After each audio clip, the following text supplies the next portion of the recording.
You know, it's amazing how old our bodies can feel in just a few years. You think messing up does that to you?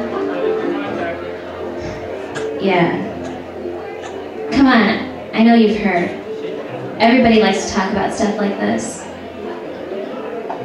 You don't know, do you? You don't know I've been gone for a year? I just came back. Well, maybe I should tell you my story. I mean, everyone else tells my story. It is my story. My story. It's the only thing I've got. So you know how the kids at school used to say how I was fat? Like, oh my God, there's Aisha. Whoa, break yourselves for the earthquake. Yeah. The girls at school, they loved the game of see and be seen. They knew with their skinny bodies, tiny breasts, and horny teenage guys that they were being watched. Sure, they'd complain, but they loved it. If they didn't, why did they have to announce it to the world? Like, ugh, so-and-so said this to me and did this, and everybody hits on me. I wouldn't complain. I would stand in front of the mirror, and when I couldn't take it anymore, I just walked away. Some of that stopped when I started wearing hijab.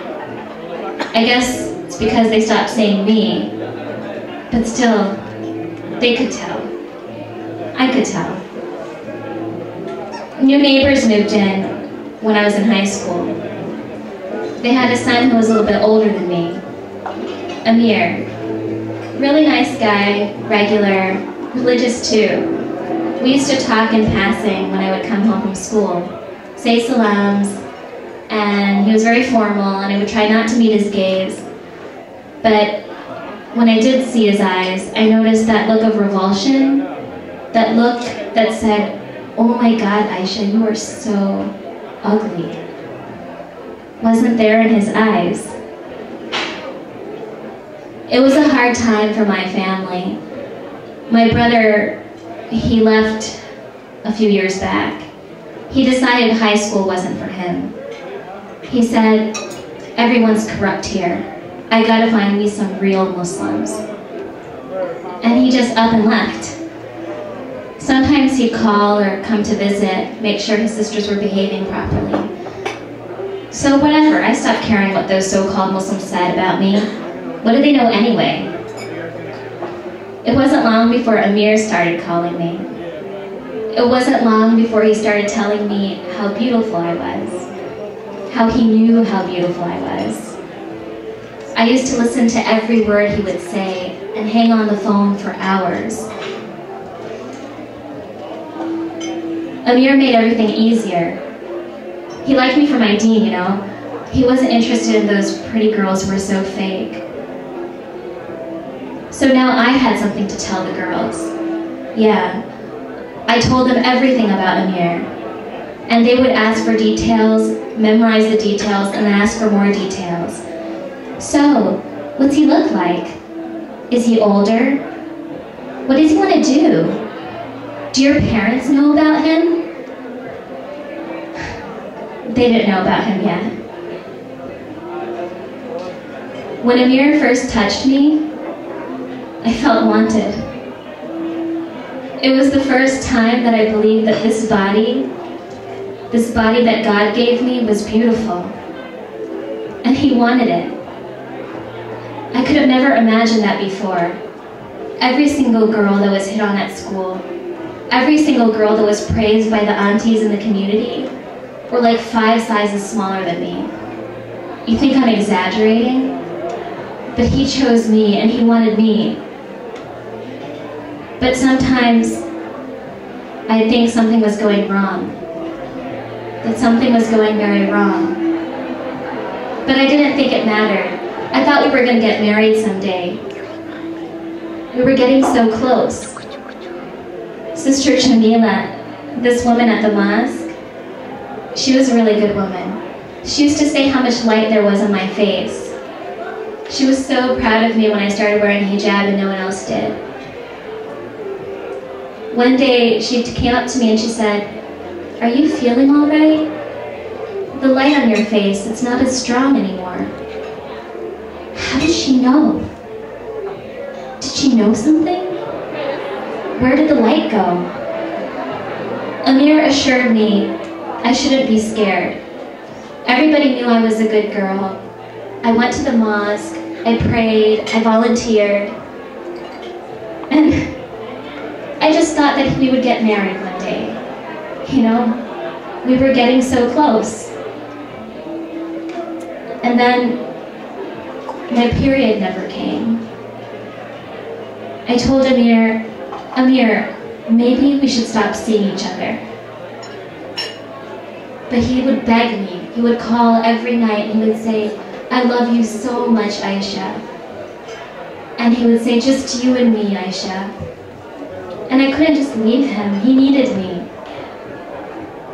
But still, my period never came. I told him, "Amir, I might be pregnant. Amir, we have to get married. We can make this right. We don't have to continue this way." Amir stopped calling. I was going crazy. I was hysterical. I told one of my friends, Amina, you have to help me. God, Amina, I don't know what to do. I might be pregnant, Amina. Amina told the entire school. She told everyone. But she didn't tell anyone that helped. My parents found out. I think something broke inside of Dad. He didn't get angry.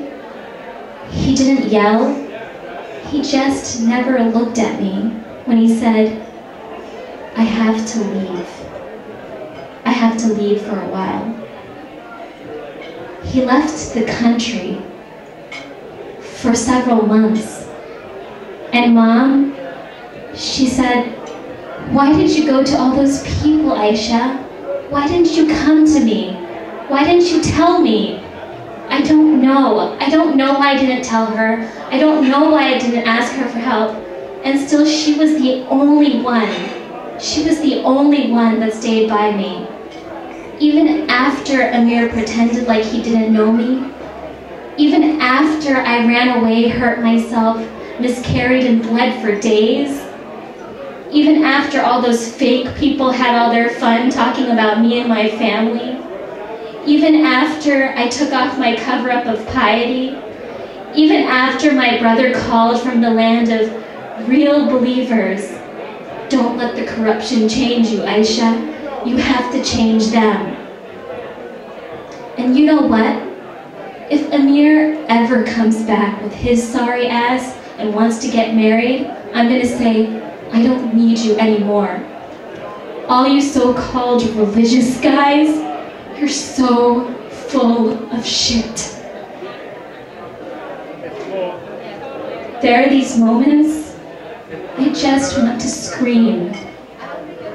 Like, there are these moments I feel like I'm dying and I can't even stand. Like, why would God ever forgive me? It's hell in here.